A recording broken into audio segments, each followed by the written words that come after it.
Kabanata 1941. Hindi inaasahan ni James na gagawin ni Maxine ng ganoong kabalbalan na pag-uusapan.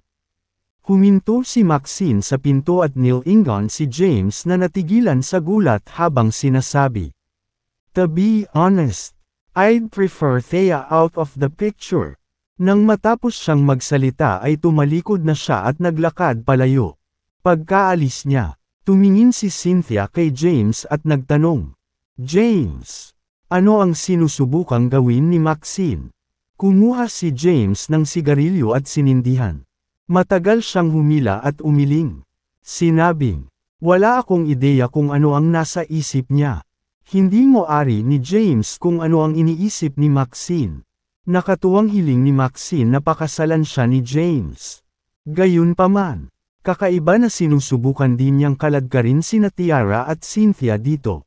Napatingin si Cynthia kay Tiara na nakaupo sa tabi nila at sinaway ito, "Ano bang iniisip mo, Tiara? Bakit mo sinusubukang i-provoke si Maxine?" Ang paghiling kay James na pakasalan ng tatlong babae ng sabay-sabay ay kabalbalan. Namula agad ang magandang mukha ni Tiara. Hindi siya nag-iisip ng matino noon at pumayag kaagad nang sinenyasan siya ni Maxine. Bulong ni Tiara, "Di pinagulo ko ba ang mga bagay-bagay para sa iyo, James? Hindi ko pinag-isipan ng maayos at pumayag na lang ako nang tanungin ako ni Maxine. Ay, hindi ko sinasadyang guluhin ka." Kinawayan ni James ang kanyang kamay at sinabing, "Hindi mo kasalanan." Tinanong ni Cynthia, "Ano ang gagawin natin ngayon?" Si James ay nasa kawalan. Hindi pa natunto ni Henry ang kinaroroonan ni Winnie. Isa pa, ang terms ni Maxine sa pagbabalik sa kanya ay para mapanatili ni James ang kasal nila sa loob ng 3 taon. Ang 3 taon ay isang mahabang panahon. In the first place, imposibleng magpakasal silang tatlo ng sabay. Kabalbalan ang hiling ni Maxine. "Anong gagawin ko?" Napasimangot si James. "How about proceeding with the marriage? It's worth considering since ibabalik sa'yo ni Maxine ang anak mo. By the way, nasaan si Thea? Siguro dapat mong pag-usapan ito sa kanya," mahinang sabi ni Cynthia. Matapat na sagot ni James kay Cynthia. May importanteng gagawin si Thea at hindi na siya makakabalik agad. Maaaring tumagal ng 3 hanggang 5 taon. O sa pinakamaraming sitwasyon, maaaring hindi siya bumalik sa loob ng 8 hanggang 10 taon. Nang marinig ito, halos nalaglag ang panga ni Cynthia. Mawawala siya ng ganoon katagal. Saan ba talaga siya nagpunta? Hindi na nagdetalye si James tungkol kay Thea na kailangang linisin ang demonic energy sa kanyang katawan. Si Cynthia ay gumawa ng magandang punto sa kanyang mungkahi. Bagaman, dapat niyang pag-usapan ang sitwasyon kay Thea.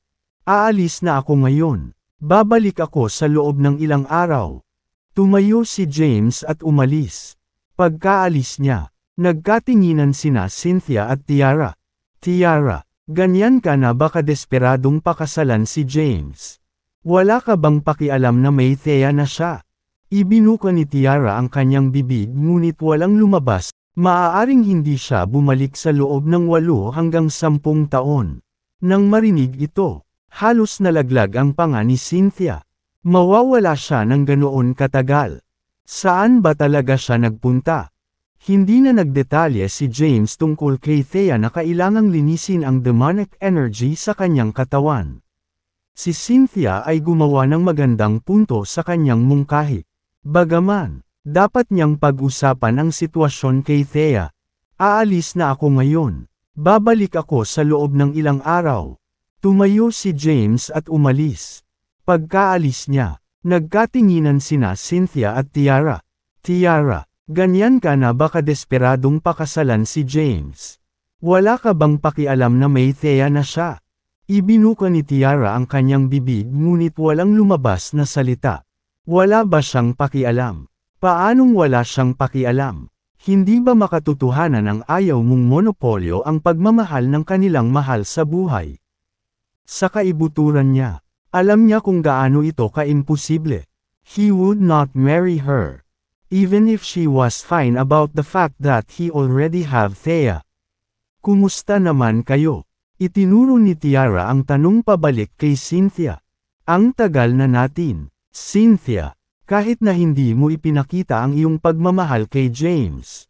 Palagi kang nagtatanong tungkol sa kanya sa lahat ng mga taon na ito.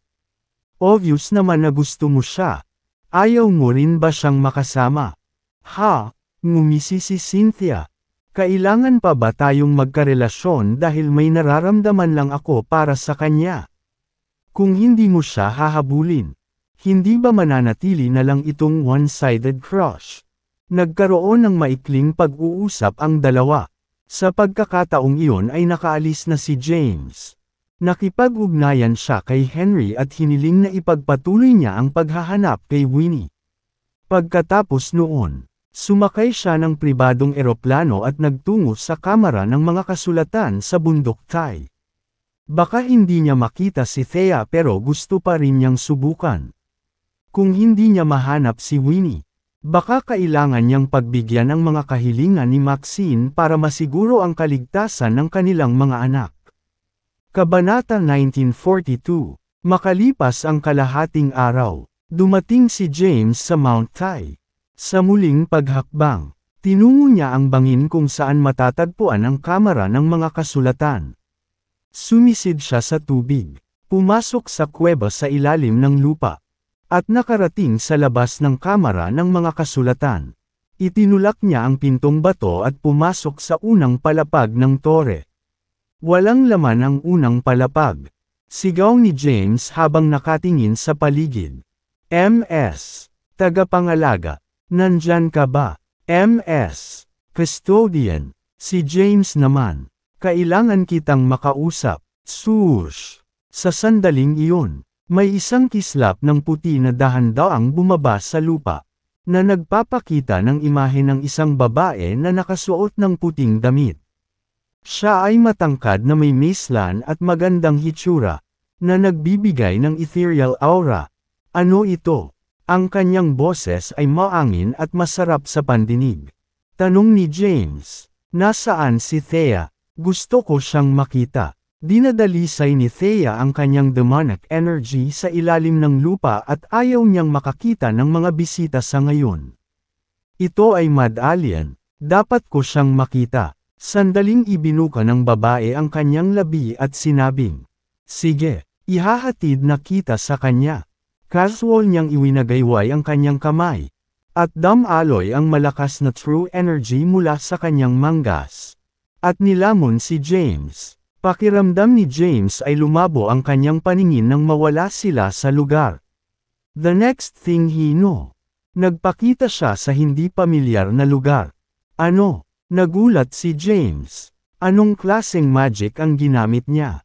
Teleportation. Sa kabila ng halos pagiging supernatural, nahihirapan siyang malaman kung paano sila dinala ng custodian. Pagkatapos ng ilang sandali upang i-compose ang sarili, iniskan niya ang kanyang paligid. Nasa isang kuweba sila sa ilalim ng lupa na napapaligiran ng mga bato. Sa harap ay may kakaibang bilog na altar na parang 8 trigram. Isang babaeng nakaupo sa isang lotus position sa gitna ng altar. Si Thea pala. Thea. Agad namang sumugod si James nang mapansin siya. Nang malapit na siya sa 8 trigram, napadpad siya, at ang blood energy sa loob ng kanyang katawan. Bula ng marahas na naging dahilan para bumulwak ang dugo sa gamo-gamo ni James. Naramdaman ni Thea na may nangyayari sa paligid niya at binuksan niya ang kanyang mga mata.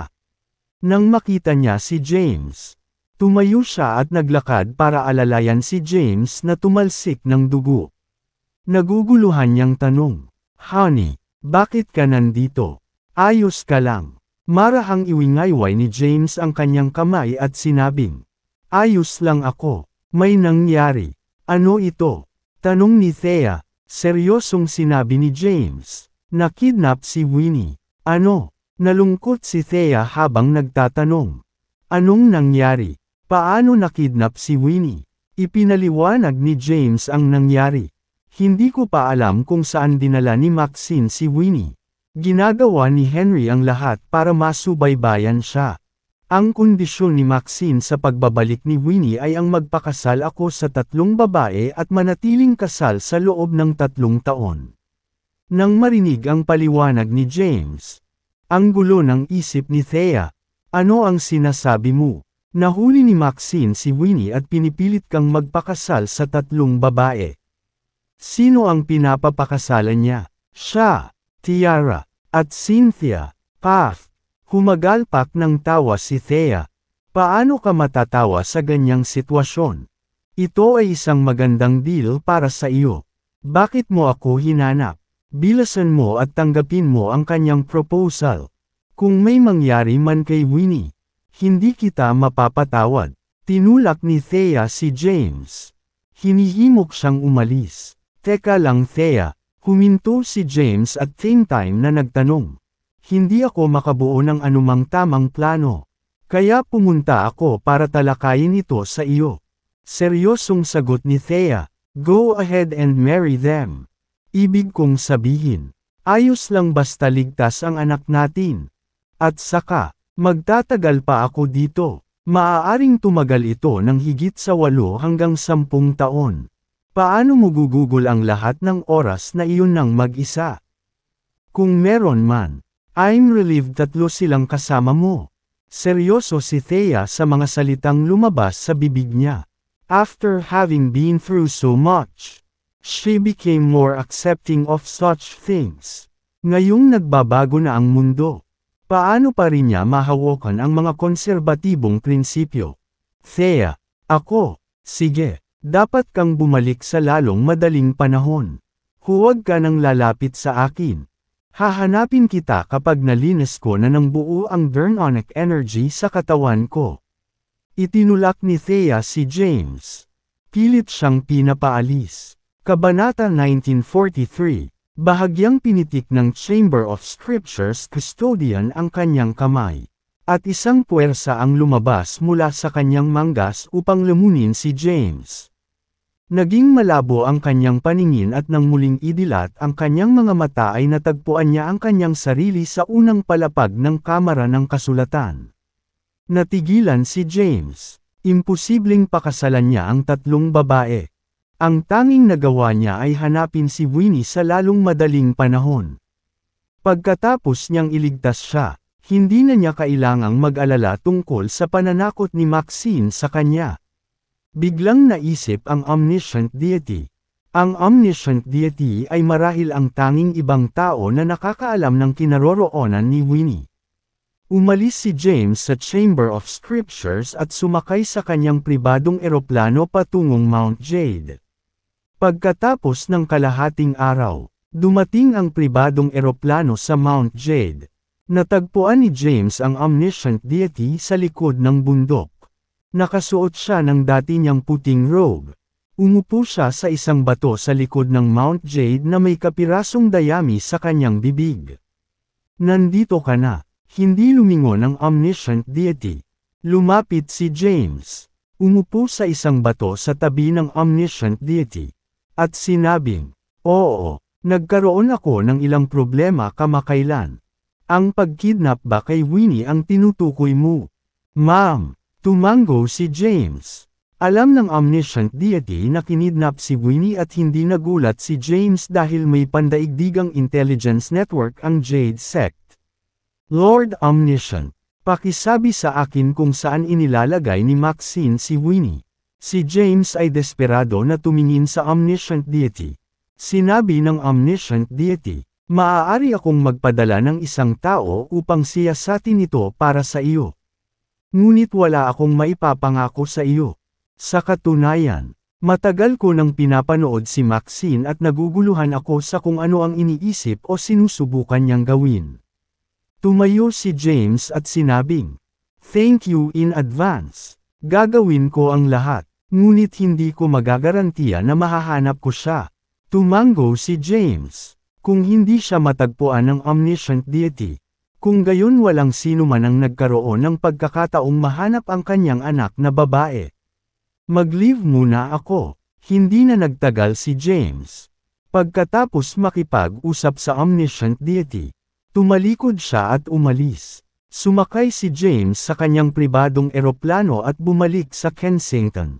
Samantala, sa Mount Bain, matapos ang matinding labanan sa Mount Bain kalahating taon na ang nakalipas. Nanatili itong mapayapa at kahit sino ay pinayagang makapasok sa lugar. Simula noon, ang Grand Priestess ng Conrad at Void Sect, si Juniper, ay nanirahan sa Mount Bain. Nagtayo si Conrad ng palasyo sa Mount Bain. Sa sandaling iyon, nakatayo si Conrad sa pangunahing bulwagan ng napakagandang palasyo. Nakaupo sa harap niya ang isang lalaki na mukhang nasa 20s. Ang kanyang pakikipagsapalaran ay nakasuot ng cyan na robe at pinapatakbo ang kanyang mga daliri sa isang magandang piraso ng jade sa kanyang kamay ay hindi inaasahan na dadaan ka sa siwang ng selyo sa Earth. Sir! Tumingin si Conrad sa lalaki at magalang na binati. Ang sekta na kinabibilangan ni Conrad ay tinatawag na Sacerdotal Sect. Ang Sacerdo Sect ay isa sa mga pinakamahusay na sekta sa Overworld. Bukod dito, ang pinuno ng kanilang sekta ay isa sa mga pinuno ng kapangyarihan ng Overworld. Wala kang kakayahan. Conrad, matagal ka nang nasa Earth ngunit hindi mo ito nasakop. Ang lalaking nakasuot ng cyan robe ay bumuka ang kanyang mga labi at casual na nagsalita. Ang sitwasyon ay hindi tulad ng iniisip mo. Agad na paliwanag ni Conrad. Ang mga martial artist ng lupa ay hindi kasing mahina gaya ng aming inaasahan. May mga malalakas na tao dito na kapantay ng lakas ko. Dati, sumiklab ang matinding labanan sa Mount Bain. At maging ang Grand Priestess ng Void Sect ay natalo.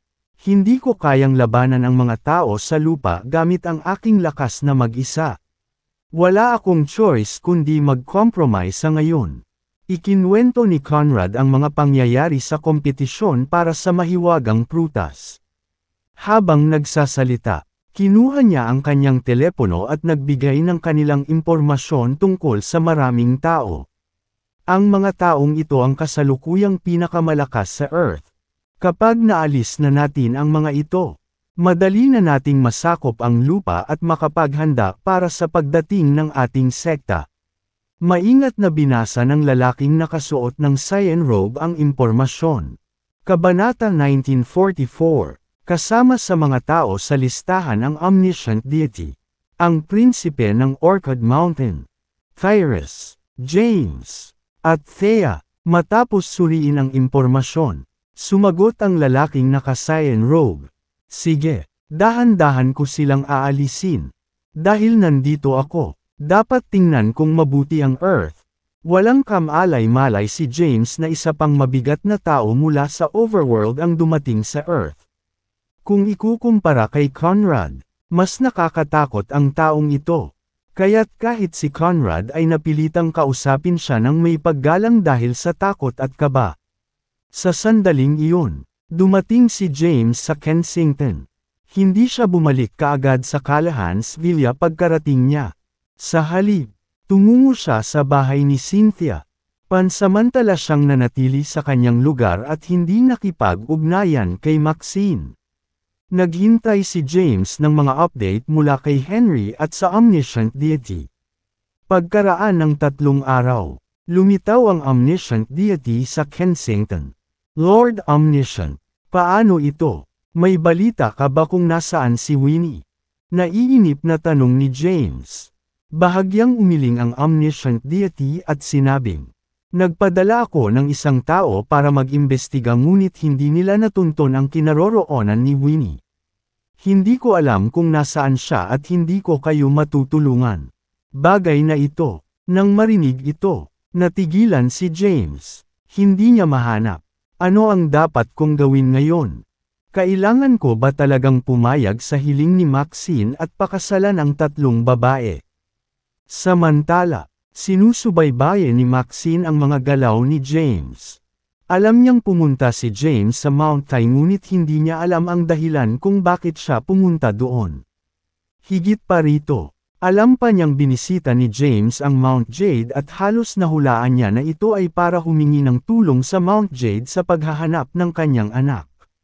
Sa sandaling iyon, pinakinggan ni Maxine ang ulat ng kanyang nasasakupan sa isang villa sa Kensington.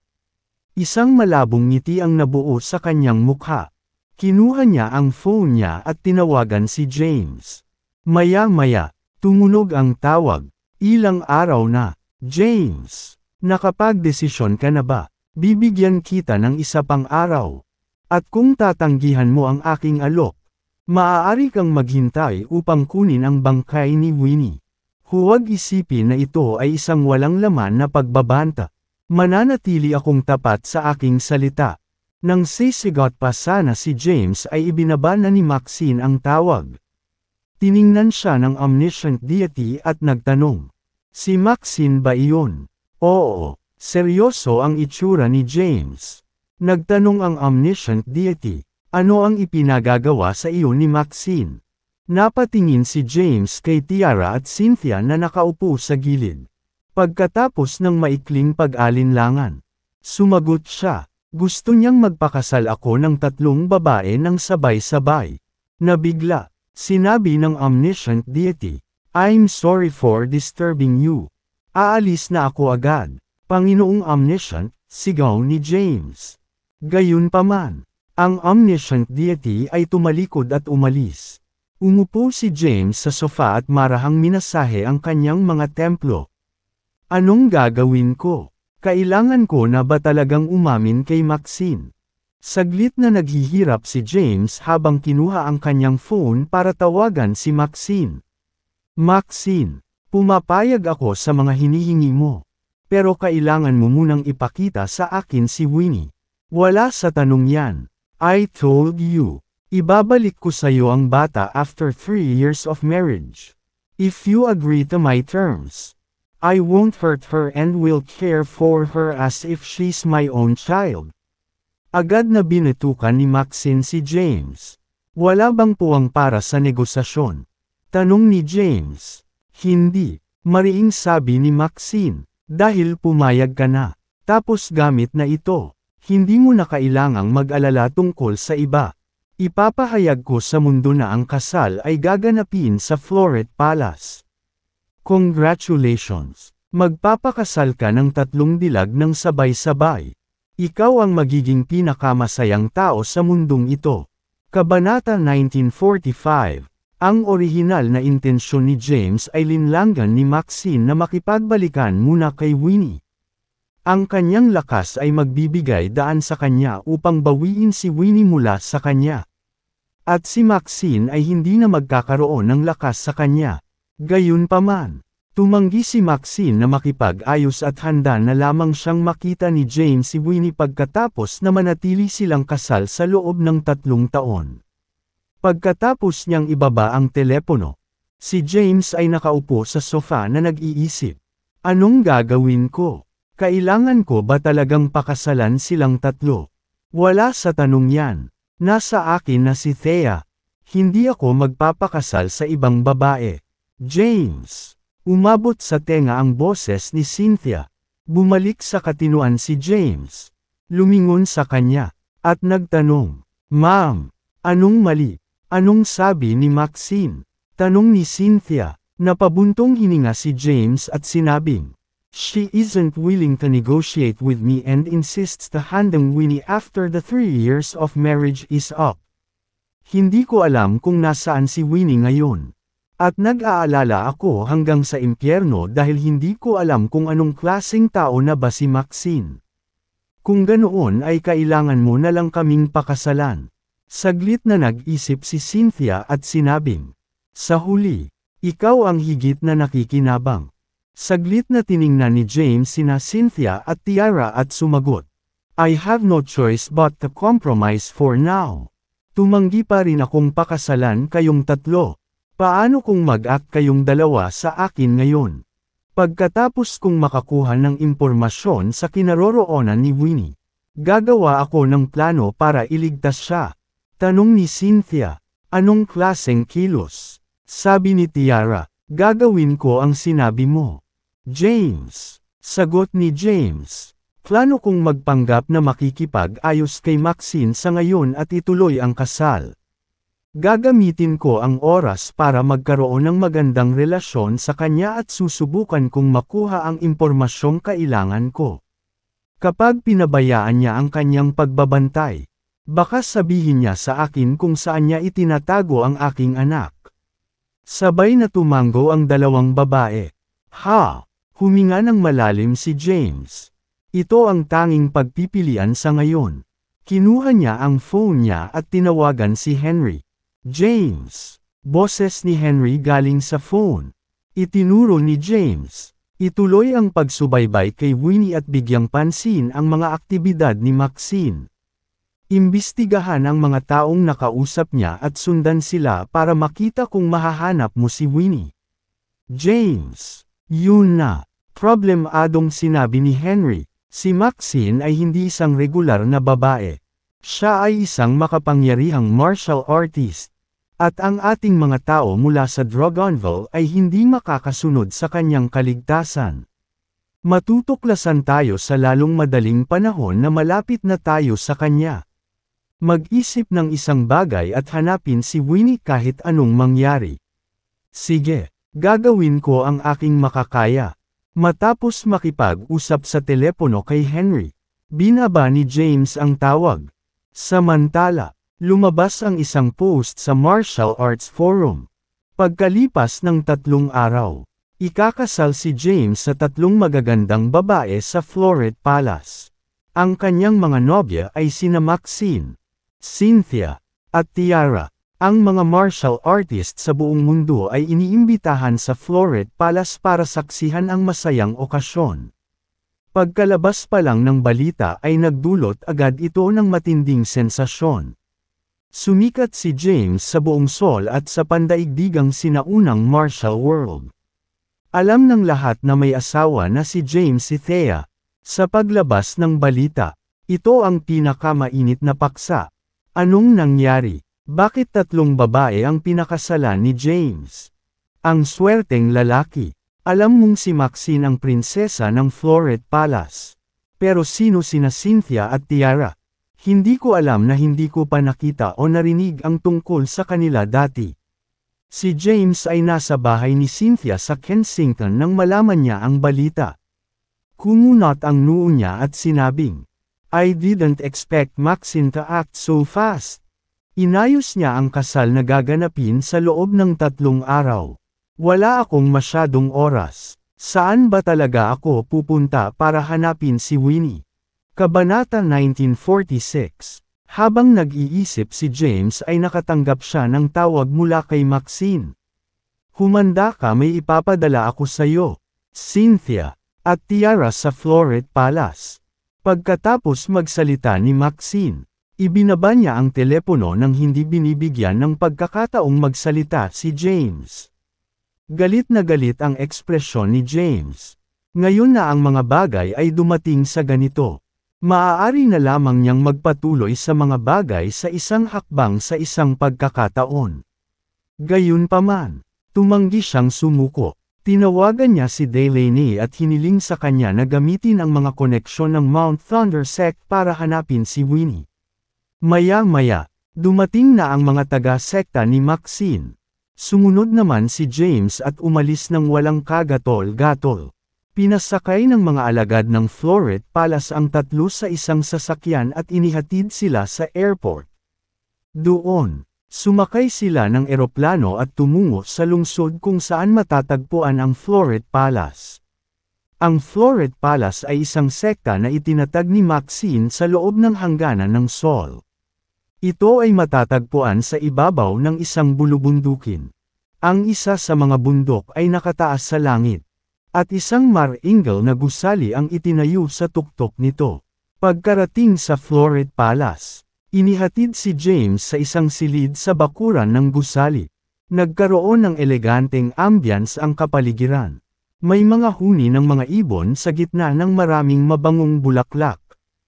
Ang unang pag-aalala at pagkabalisa ni James ay unti-unting nawala. Inakala niyang hinding-hindi sasaktan ni Maxine si Winnie. May nararamdaman si Maxine sa kanya at ipinagtapat sa kanya ilang taon na ang nakakaraan. Sa kasamaang palad, hindi nasuklian ang kanyang damdamin. Kaya, ginawa niyang kidnapin si Winnie at sinubukang patayin si Thea. Gayunpaman, hindi niya nakita ang kinaroroonan ni Thea. Kaya nagbago ang isip niya. Mahal ako ni Maxine at gusto niya talaga akong pakasalan. Kaya hindi ko akalain na sasaktan niya ang anak ko. Pero bakit niya hinihila sina Cynthia at Tiara dito? Ang huling pag-asa ko ay si Maxine ay nag-spill ng impormasyon tungkol kay Winnie sa gabi ng kasal kapag hindi na siya nag-iingat sa akin. James murmured pensively. Pansamantala siyang nanatili sa loob ng Floret Palace. Samantala, kumalat ang balita tungkol sa kasal. At ang mga martial artist mula sa buong mundo ay naglakbay sa Floret Palace. May isang araw pa bago ang reception ng kasal. Halos lahat ng martial artist mula sa buong mundo ay dumating na. Nakaupo si James sa likod bahay ng Floret Palace noong gabi bago ang pagtanggap ng kasal at nakatitig sa mabituing kalangitan. I click ang clack. I click ang clack. Umalangaw-ngaw ang tunog ng papalapit na mataas na takong. Nang marinig ang tunog, lumingon si James. Isang magandang babae ang lumapit sa kanya. Nakasuot siya ng pulang damit at may mahabang itim na buhok. Ang kanyang mga tampok sa mukha ay katangi tangi. At mayroon siyang isa, sakit-akit na hitsura. Mabagal siyang naglakad at tuluyang tumabi kay James. Nakaupo sa kahoy na upuan sa tabi niya. Napatingin si James kay Maxine. Nanatiling kalmado si James at malamig na nagtanong. Maxine, kailangan ko lang malaman kung nasaan si Winnie. Sumulyap si Maxine kay James. Tumayo siya, at umupo sa kandangan niya. Iniunat niya ang payat niyang mga daliri at inilapit ang baba nito. Tinitigan ang mga mata nito. Sinabi ko naman sa iyo na ibabalik ko sa iyo si Winnie pagkatapos nating mag-asawa ng 3 taon. Huwag kang mag-alala. I'll treat her well sa panahong ito at sisiguraduhin kong hindi siya haharap sa anumang paghihirap. At saka, hindi ka dapat mag-aksaya ng oras sa pagpapadala ng mga tao para hanapin siya. Imposibleng mahanap siya. Mapang-akit ang boses ni Maxine. Nakaupo sa kandangan ni James. Yamakap siya sa dibdib nito at ipinulupot ang mga braso sa kanya. Isinandal ang ulo sa balikat nito. Dapat alam mo kung gaano kalaki ang nagawa ko para sa iyo. James, sa paglipas ng mga taon, binigyan kita ng napakaraming tulong at nalutas ang hindi mabilang na mga problema para sa iyo. Ilang beses na akong nagparamdam sa iyo na wala akong pakialam kung gaano karaming babae ang nasa tabi mo. Gayunpaman, hindi ako naririnig sa bawat oras. Marahang itinulak ni James si Maxine palayo. Tumayo si Maxine, tumingin kay James, at ngumiti. Ikakasal na tayo bukas. Nagtipon-tipon sa Floret Palace ang mga martial artist mula sa iba pang panig ng mundo. Nandito sila para saksihan ang kasal mo sa 3 magagandang babae. Ito ay pangarap ng bawat lalaki. At dapat kang maging masaya. So bakit ganyan mukha mo? Huminga ng malalim si James at sinabing, kung hindi mo sasabihin sa akin ang kinaroroonan ni Winnie, hindi mahalaga kung pipilitin mo akong pakasalan ka. Pwede mo akong makuha physically pero never mong makukuha ang puso ko. Haha. Tumawa ng mahina si Maxine. Bakit kakaiba ang pakiramdam na marinig ang mga sinasabi mo? Anyway, I don't believe you can resist the temptation of 3 gorgeous women. Hindi pinansin ni James si Maxine. Sige, titigil na ako sa pang-iistorbo sa iyo. Kailangan mong maghanda para sa kasal bukas. Kailangan mong maging mataas na espiritu. Maraming martial artist ang naruroon. At mas maganda kung hindi ka magmumukhang masungit. Kung hindi, pagtatawanan ka nila. Ngumiti si Maxine at umalis. Ang gabi ay tila walang katapusan. Hindi makatulog si James at naghihintay ng updates. Hindi siya nakatanggap ng anumang balita at ang nalalabing gabi ay nagpatuloy ng walang pangyayari. Kinabukasan, isang alagad mula sa Floret Palace ang dumating kay James na may malinis at puting suit. Gusto ni Maxine na magkaroon ng tradisyonal na kasal. Hindi sila tinalikuran ni James at nagpalit ng suit. Pagkatapos magbihis, dinala siya ng alagad sa pangunahing bulwagan ng Floret Palace. Maraming tao ang nagkukumpulan sa main hall nang dumating siya. Kabilang sa kanila ang maraming pamilyar na mukha. Pagdating ni James, tumayo si Callan, na kainuman ng ilang tao, at lumapit sa kanya. Tinapik niya si James sa balikat at nakangiting sinabing, "Congratulations, James! Ikakasal ka ng 3 babae ng sabay-sabay. Iyan ang pangarap ng bawat lalaki." Ngumiti ng mapait si James. Sa pagkakataong iyon, naglakad si Maxine. Nakasuot siya ng puting damit pangkasal at kitang-kita ang kagandahan. Nagdulot ng kaguluhan ang kanyang hitsura. Wow! Ang ganda ng bride! Si James ang swerte. Napakaganda niya at parang diwata. Sa likod ni Maxine ay sina Cynthia at Tiara. Pareho silang nakasuot ng puting damit pangkasal. Ang ganda nilang tatlo. Ang hitsura ng isa lamang sa kanila ay sapat na upang mabigla ang karamihan. Ang eksenang magkasama silang tatlo ay tila ang pinakamagandang tanawin sa balat ng lupa. Sa hitsura ng tatlong nobya, lahat ay nagsitayuan. Maxine said in a gracious tone, "I'm glad to have everyone here today as our guests. Mangyaring magsaya sa inyong sarili at huwag mag-atubiling magpista sa nilalaman ng inyong puso ngayon." Nagkusa siyang batiin ang kanyang mga bisita. Pagkaraan, naglakad siya palapit kay James na nakangiti. Mahigpit na ipinulupot ang braso nito sa braso nito. At nagtanong, "Angkop ba ang mga damit?" Nagkibit balikat si James na walang pakialam. Para sa kanya, ang kasal ay walang iba kundi isang komedya. Seryoso itong si Maxine, ngunit hindi niya ginawa. Ang layunin niya ay tanungin si Maxine kung saan niya itinago ang kanyang anak noong gabing iyon. Matapos makuha ang kanyang sagot, ililigtas niya si Winnie. At matatapos na ang komedya, masigla at puno ng tawanan ang main hall. Maraming tao ang dumating para batiin si James. May mga taong palihim na nagtanong tungkol sa kinaroroonan ni Thea. Ngunit hindi sinagot ni James ang kanilang mga tanong. Unti-unting lumipas ang oras. Hindi nagtagal. Tanghali na at oras na para makapagpalit sila ng kanilang wedding vows. Nakatayo si James sa gitna ng bulwagan. Tumayo si Maxine sa kaliwa niya at si Cynthia at Tiara naman ay sa kanan niya. Oras na. Ang boses ng wedding officiant ang nakakuha ng atensyon ng lahat.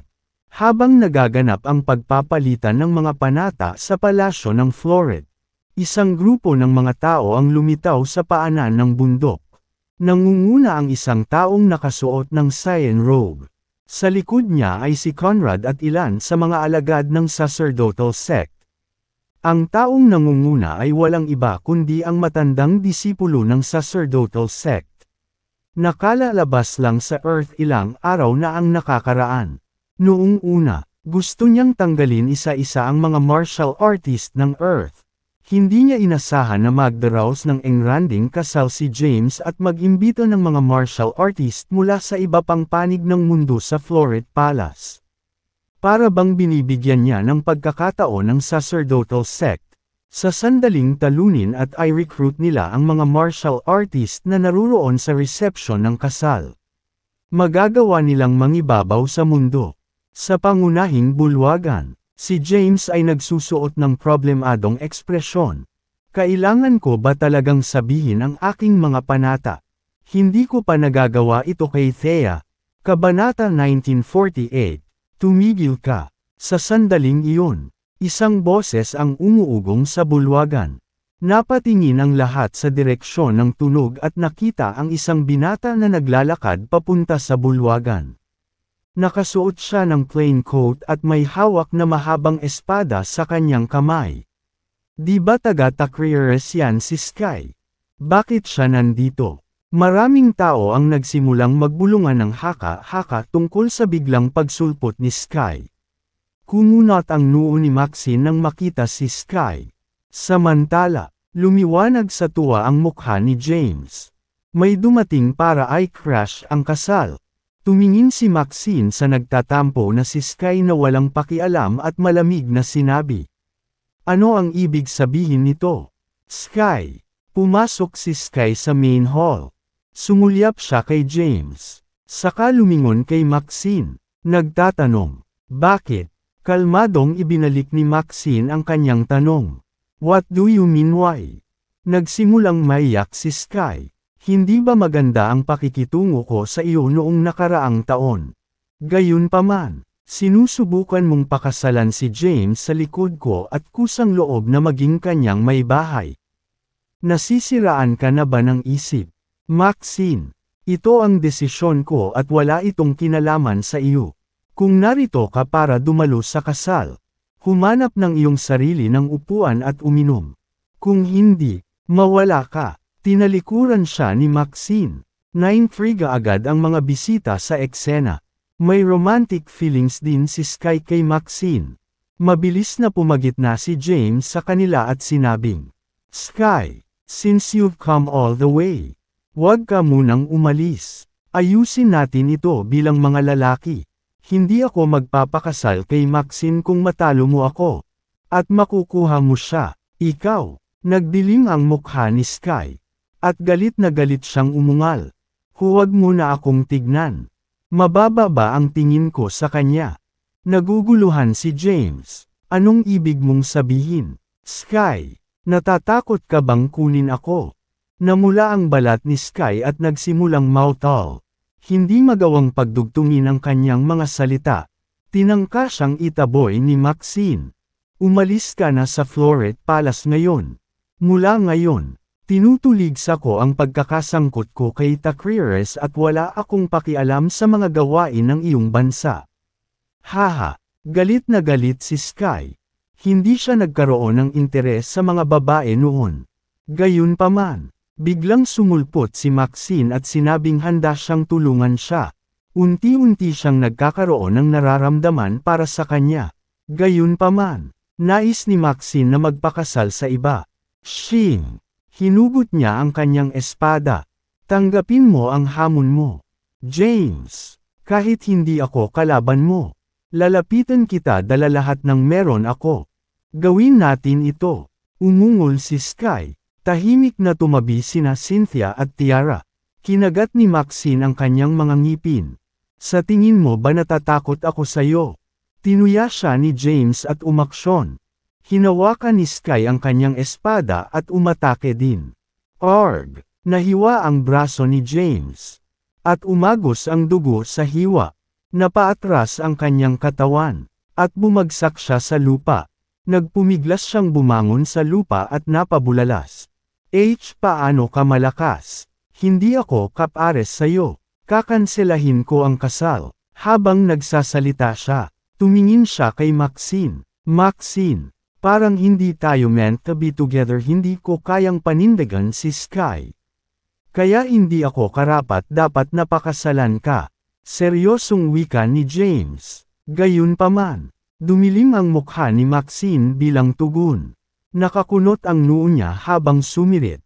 Anong ibig mong sabihin dito? James, sa sandaling iyon, tulala si Sky, natigilan din ang mga martial artist na naruroon. Alam ng lahat ang lakas ni James ay higit pa kaysa kay Sky. Imposibleng matalo siya sa isang galaw. Hindi kaya ayaw niyang pakasalan si Maxine. Tumingin si James kay Maxine at bumulong. Tell me where Winnie is. Kung hindi mo gagawin, ilalantad kita sa harap ng lahat at masisira ang iyong reputasyon. Bagay ka talaga James. Isang mahinang tawa ang pinakawalan ni Maxine. Ang kanyang buhok ay nagsimulang lumipad. At ang kanyang damit ay umindayog sa hangin. Galit na tumingin si Maxine kay Sky at sumigaw. Get lost, Sky. O magsisisi ka. Sakto namang nagring ang phone ni James. Kinuha niya ang phone niya at sinagot ito. James, natuklasan namin kung saan nakakulong si Winnie. Ang aming mga tao ay nagmamadali sa ngayon at tinatansya na siya sa loob ng 2 oras. Sa wakas ay gumaan ang puso ni James matapos marinig ang ulat ni Henry. Kabanata 1949. Sa nakalipas na ilang araw, ginamit ni Henry ang lahat ng koneksyon ng Dragonville kasama ang tulong ni Saul. At sa wakas ay hinahanap niya ang kinaroroonan ni Winnie. Ngayon, 2 oras na lang para iligtas si Winnie. 2 oras lang ang kailangan nilang bilhin ni James. Pagkalipas ng 2 oras, sa wakas ay matatapos na ang buong kapahamakan. Kalmadong in-end ni James ang tawag. Sa sandaling iyon, hinawakan ni Sky ang kanyang mahabang espada sa main hall ng Floret Palace at tumingin kay Maxine. Sumasayaw sa ere ang mahabang buhok ni Maxine. Casual niyang iwinagayway ang kanyang kamay. At isang itim na espada ang bumungad sa kanya mula sa labas. Nahuli niya ang espada, at nanginginig ito habang itinutok kay Sky. Umalis. Nakatingin pa rin si Sky kay Maxine. Nadurog ang puso niya. Sa lahat ng mga taon na nabubuhay siya, wala siyang nararamdaman para sa sinumang babae. Minsan na niyang tinulungan si Lan sa pagsakop at pagtatatag kay Saul. Kahit na siya ay nakatayo sa tuktok ng kapangyarihan at impluwensya, walang babae na makahuli sa kanyang intensyon. Matapos makilala si Maxine, tuluyan na siyang umibig. Hindi man lang siya nagdala ng isip na iabot sa kanya si Tacreres. 1/3. Magwala. Umalangaw-ngaw ang hiyawan ni Maxine sa main hall. Gayunpaman, dahan-daang naglakad si Sky papunta sa kanya. Sa sandaling iyon, itinutok ni Maxine ang kanyang espada. Sulok. Ang Doomsday Sword ay tumusok sa katawan ni Sky. Ang cultivation base ni Sky ay mas malakas kaysa kay Maxine. Nakalaya na siya mula sa isang kadena sa ika-9 na ranggo. Samantalang si Maxine ay hindi pa nakakarating sa ika-9 na ranggo. Sa kabila noon, hindi niya naiwasan ang atake ni Maxine. Ang itim na espada ay tumagos sa kanyang katawan. At ang dugo ay bumulwak mula sa sugat. Lahat ng martial artists na nagtipon sa main hall ay pinanood ang eksena na parang naglalagay lang ng palabas sa dalawa. Walang pumasok para makialam. Bahagyang nagsalubong ang mga kilay ni James. Nanatiling walang emosyon si Maxine habang binawi ang kanyang espada. Sulok. Tumalsik ang dugo sa lupa. Bumagsak ang katawan ni Sky sa sahig. Ngunit pinilit niyang tumayo muli. Inabot niya para takpan ang sugat sa kanyang katawan. Ngunit patuloy na umaagos ang dugo. Nabahira ng pula ang kanyang palad at umaagos mula sa kanyang mga daliri. Hindi makayanan ang paningin. Lumapit si James at sinabing, "Gago ka ba? Bakit hindi mo iniwasan?" Tinangka ni James na lampasan ang dumudugo. Ngunit itinulak siya ni Sky. "Hindi ko kailangan ng tulong mo." Ibinuka niya ang kanyang mga labi at tinanggihan ang tulong ni James. Tumingin si Sky kay Maxine at dahan-daang sinabing, "Your sword pierced through my body and at the same time, it was destroy my love for you." Wala na ang concern at possessive ko sa'yo. Tumingin sa kanya si Maxine nang walang sabi-sabi. Wala siyang naramdaman sa kabila ng injured state ni Sky. Sky meant nothing to her, nilapitan niya siya para lang gamitin siya. Noong una, gusto niyang gamitin si Sky para manggulo kay James. Pero wala siyang nagawa, kahit na ginawa niya iyon. Hindi ito naging mahalaga pagkatapos magsalita. Tumalikod si Sky, dala ang kanyang mahabang espada at kinaladkad ang kanyang nasugatan na katawan palayo. Sinulyapan ni Maxine ang mga panauhin sa bulwagan. At agad na nawala ang lungkot sa kanyang mukha. Napangiti siya ng may matangkad na ngiti at sinabing, "Ikinalulungkot kong isinailalim kayong lahat sa isang nakakatakot na eksena. Ang kasal ay magpapatuloy gaya ng plano ngayon, tapos na ang kahiya-hiyang pagpapakita."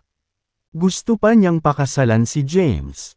Ito ang nakuha niya sa pagkakaroon ni James para sa kanyang sarili sa napakaraming taon. Kaya naman, hindi siya madaling sumuko. Tama na, Maxine. Tapusin na natin ito. Tumingin si James kay Maxine at mahinang nagsalita. Nagdilim ang mukha ni Maxine. Tinitigan niya si James at delikadong sinabi. Anong ibig mong sabihin, James? Ano ang ating tatapusin? Sinabi ni James. Kanselahin ang kasal. Ikaw. Napatitig si Maxine kay James. At nagsimulang kumulo ang dugo niya sa galit. Bibigyan kita ng isa pang pagkakataon para sabihin sa akin kung nasaan si Winnie. Tanong ulit ni James. Gusto niyang bigyan ng huling pagkakataon si Maxine. Kabanata 1950. Gusto niyang si Maxine na mismo ang magsabi sa kanya kung nasaan si Winnie.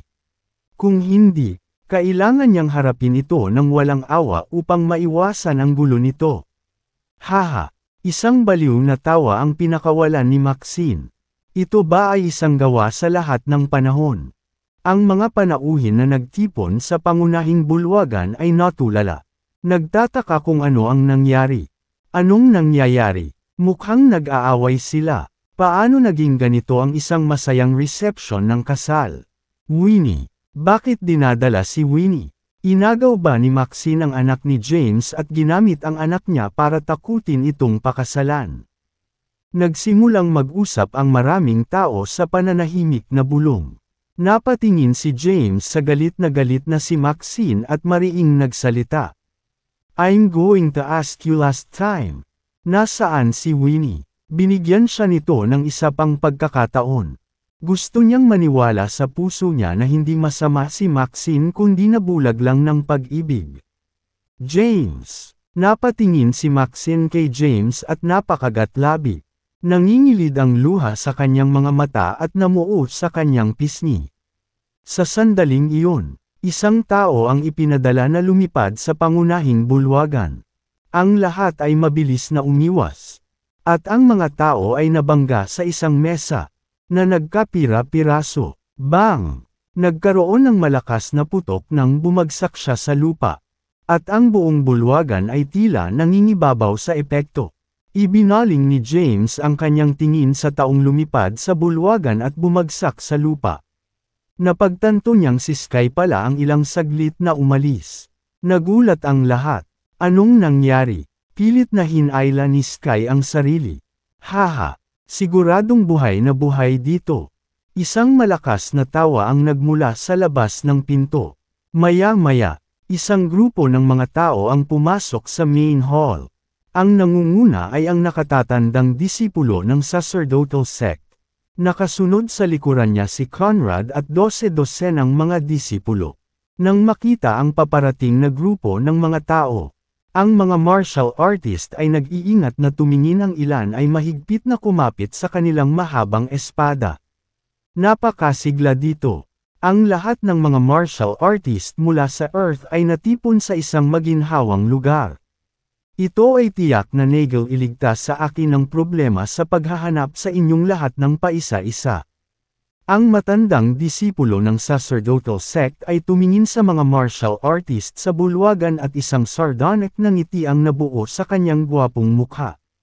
Nang makita ang mga taong nagpakita, alam ni James na mayroon silang masamang intensyon. Huminga ng malalim si Maxine at pinilit na kumalma. Lumapit siya at tumingin sa mga taong lumitaw, na sinasabing magalang, kung narito kayo para dumalo sa reception ng kasal.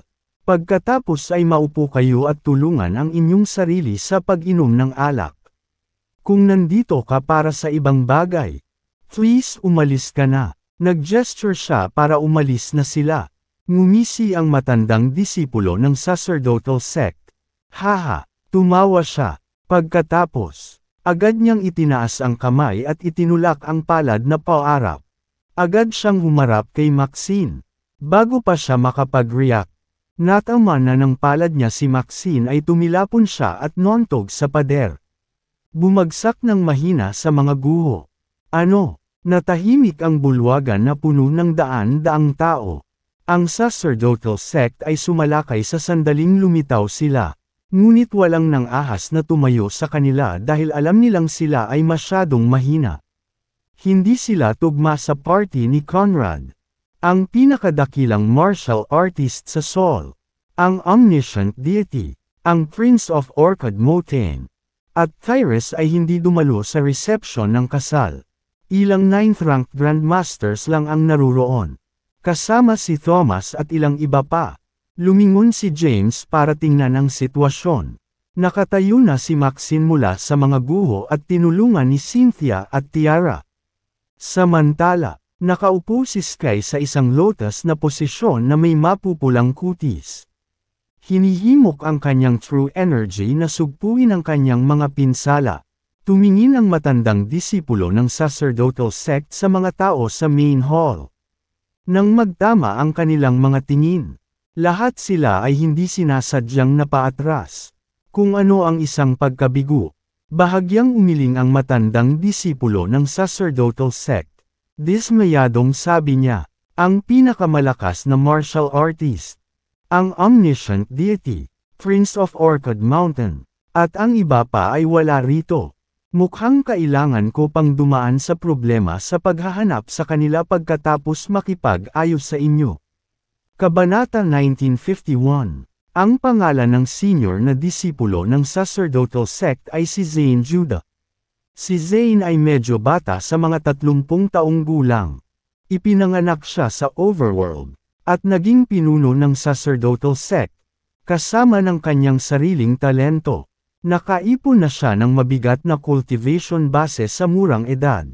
Ang lakas niya ay higit kay Conrad. Iniska ni Zane ang mga martial artist sa main hall ng Floret Palace at hindi siya napahanga. Naisip niya na ang mga malalakas na mandirigma tulad ng omniscient deity at Prince of Orchid Mountain ay lalabas. Sa kanyang pagkabigo, ang mga martial artist na naruroon ay pawang mga mahina. Sinuri niya ang impormasyon ng halos lahat ng mga kapansin-pansing makapangyarihang tao sa Earth. Sa mga taong nagtipon, isa lamang ang karapat dapat nakalaban ang lalaking ikakasal. Si James. Itinuon niya ang kanyang mga mata kay James at sinabing nakakatakot. Pagkatapos kitang patayin, ang natitira ay magiging isang piraso ng cake. Nilingan niya si Conrad, na nakatayo sa likuran niya, at ibinigay ang kanyang utos. Patayin siya, naiintindihan. Tumango si Conrad, tumayo siya, tumingin kay James, at ngumisi, walang makakaligtas sa iyo ngayon. James, sa kabila ng maraming tao na nagtipon sa bulwagan, walang nang ahas na magsalita. Anong ginagawa mo? Humiwalay si Maxine sa pagkakahawak ni Cynthia at Tiara, at naglakad palapit sa kanila. Sa sandaling iyon, ang kanyang mga labi ay puno ng dugo at ang kanyang kutis ay mapula. Nakipagkasundo ka sa mga tao sa Earth. Conrad, bago buksan ang selyo, mamumuhay ka ng naaayon sa amin. Sisirain mo ba ang kasunduan?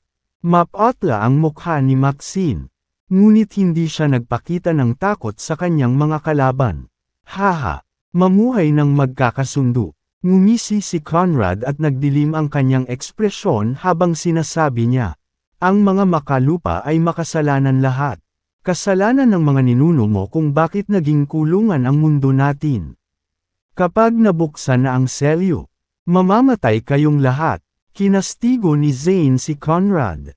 Bakit ka mag-abala sa pangangatwiran sa mga idiot na ito? Bilasan mo at gawin mo ang sinabi mo. Yes, sir. Magalang na sagot ni Conrad. Pagkatapos, isang malakas na enerhiya ang lumabas sa kanyang katawan. Hindi kinaya ng mga naruroon ang lakas ng kanyang enerhiya. Bukod kay James, nabigla ang lahat. Boom! Agad na gumuho ang napakalaking bulwagan. Lumipad ang katawan ni James mula sa mga guho at tumayo siya sa ibabaw ng mga guho. Napakalakas ng enerhiya ni Conrad. Tumingin siya kay James at sumigaw. Mamatay.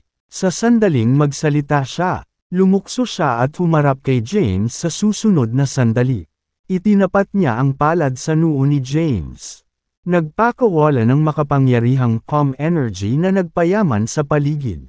Desperado ang ekspresyon ni James. Sa sandaling ito, masigasig siyang nagsasanay. Nakalaya siya sa 3 kadena sa ika-9 na ranggo ngunit hindi pa naging supernatural. Sa nakalipas na 6 na buwan, ginamit niya ang halos lahat ng kanyang oras upang mapabuti ang kanyang pangangatawan. Kaya, ang kanyang ranggo ay nanatiling pareho mula noon. Sa kabilang banda, si Conrad ay isang supernatural at nakakuha ng hindi mabilang na misteryosong mga lilang prutas kalahating taon na ang nakalipas. Hindi nakakagulat na ang kanyang lakas ay bumuti ng husto sa nakalipas na 6 na buwan. Sa sandaling magsimula ang labanan, naramdaman ni James ang isang nakakatakot na puwersa na dumaan sa kanya. Mabilis siyang umiwas at tumakas ng 100 metro ang layo. Nabasag agad ang lugar kung saan siya unang nakatayo. Ang enerhiya ni Conrad ay nasugatan ang maraming martial artist sa di kalayuan. At ang ilang mas mahina ay dumudugo. Nasugatan din si Maxine, ngunit mabilis siyang tumayo at pinaalis ang lahat sa lugar.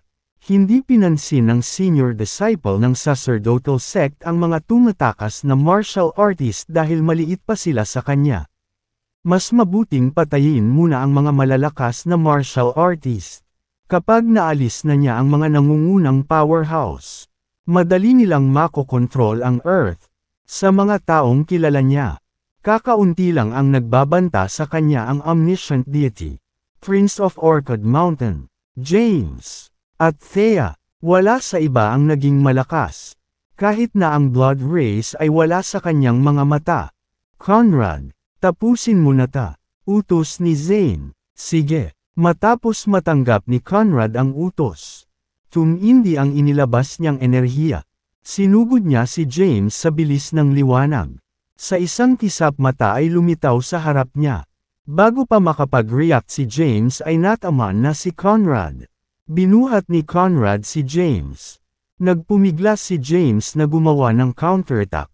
Kabanata 1952. Naramdaman ni James ang matinding pagdiin sa kanya na parang isang bundok na inilagay sa kanyang likod. Binuhat ni Conrad si James at pinalo siya ng suntok. Nabasag kaagad ang mga meridian ni James. At iniluwa niya ang isang subo ng dugo. Sinipa ni Conrad si James. Pinalipad siya hanggang sa bumagsak siya sa isang malayong bundok. Boom! Nanginginig ang lupa at mga nakapaligid sa bundok. Bumagsak si James sa gilid ng bundok at hindi na nakabangon. Napatulala ang mga taong tumakas sa malayo. Bagamat malakas si Conrad, si James ay hindi eksaktong pushover alinman hindi nila inaasahan na hindi kayang kontrahin ni James si Conrad. Manatili ka dyan. Biglang nagsalita si Zane. Ang kanyang boses ay kalmado ngunit malakas na umalangaw-ngaw sa pandinig ng lahat na parang kulog. Pagkatapos, nagpakita siya ng 30 metro sa langit at iklanaway ang kanyang kamay. Ang malakas na enerhiya ay lumabas mula sa kanyang malapad na manggas at tumawid sa paligid. Ang mga martial artist na tumakas sa malayo ay nilamon ng puwersa at dinala pabalik sa mga guho ng Floret Palace. Arg! Napuno ng takot na hiyawan ang lugar. Bumaba mula sa langit ang katawan ni Zane at mariing bumagsak sa lupa. Tiningnan niya ang daan-daang martial artist mula sa Earth nang may pang-aalipusta at sinabing, "Boring. Walang sinuman sa inyo ang karapat dapat na ipaglaban." Pilit na bumangon si Maxine sa lupa. Napatingin siya sa bundok sa di kalayuan kung saan napadpad si James. James! She had a solemn expression. Noong baka hindi na nakaligtas si James. Ang taong umatake sa kanya ay si Conrad. Isang walang katulad na supernatural. Wala ni isa sa kanila ang makatayo sa kanya. Maging ang prinsipe ng Orchid Mountain ay magiging walang magawa laban kay Conrad. Tahimik na umiiyak si Maxine. Alam niya na ang mga tao sa paligid niya ay maaaring hindi umalis sa lugar na ito ng buhay. Huwag mong sabihin na hindi ko sinubukang iligtas kayo. Ngayon na, Hahayaan kong mabuhay ang mga nagpapasakop sa akin at sumusunod sa aking mga utos. Ang hindi mamamatay. Umalangaw-ngaw ang boses ni Zane. Isang martial artist ang nagpumiglas mula sa lupa.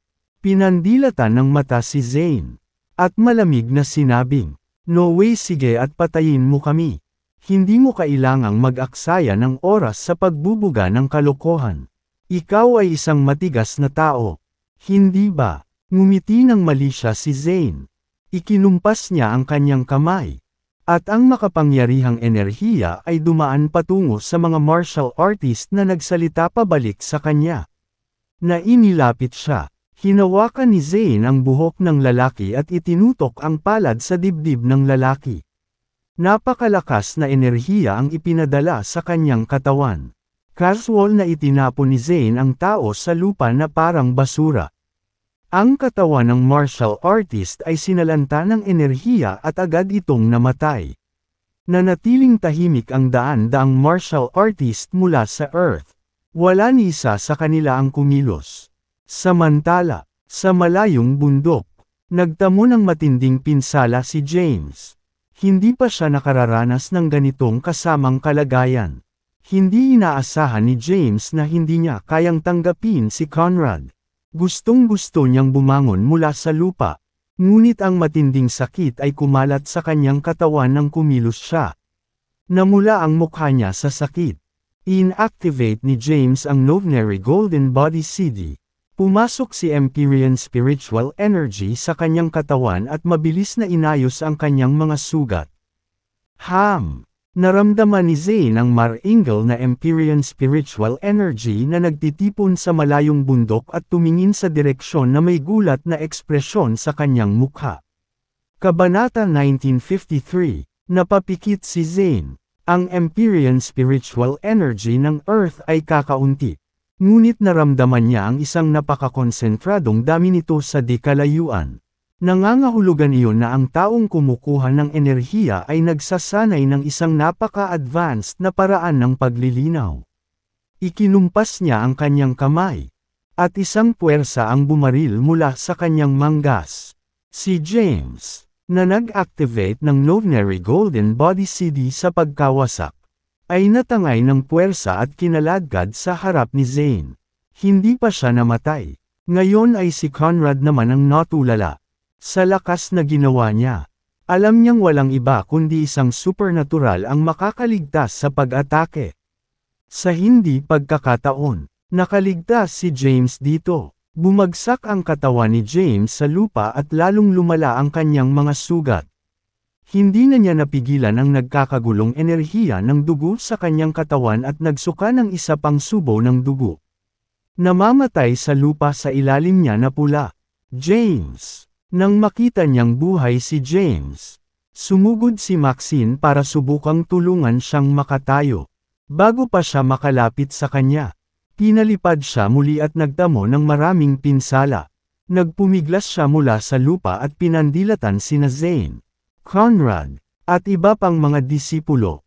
Mapait niyang sabi, "Ano ang sinusubukan mong gawin?" Hindi pinansin ni Zane si Maxine at naglakad papunta kay James. Tinapakan niya ang kamay ni James at sinabing, "Brat, anong uri ng cultivation method ang ginagamit mo?" Sa kabila ng pagiging senior na disipulo ng sacerdotal sect, siya mismo ay hindi makakahanap ng ganoon kalakas na Empyrean spiritual energy sa ganoong maikling panahon. Gayunpaman, ang isang tao lamang ay maaaring gawin ito. Nangangahulugan iyon na ang pamamaraan ng paglilinang ni James ay mas advanced kaysa sa sacerdotal sect. Desperadong pinagnanasan niya ito. Tinapakan ni Zane ang dibdib ni James dahilan para mapangiti si James sa sakit.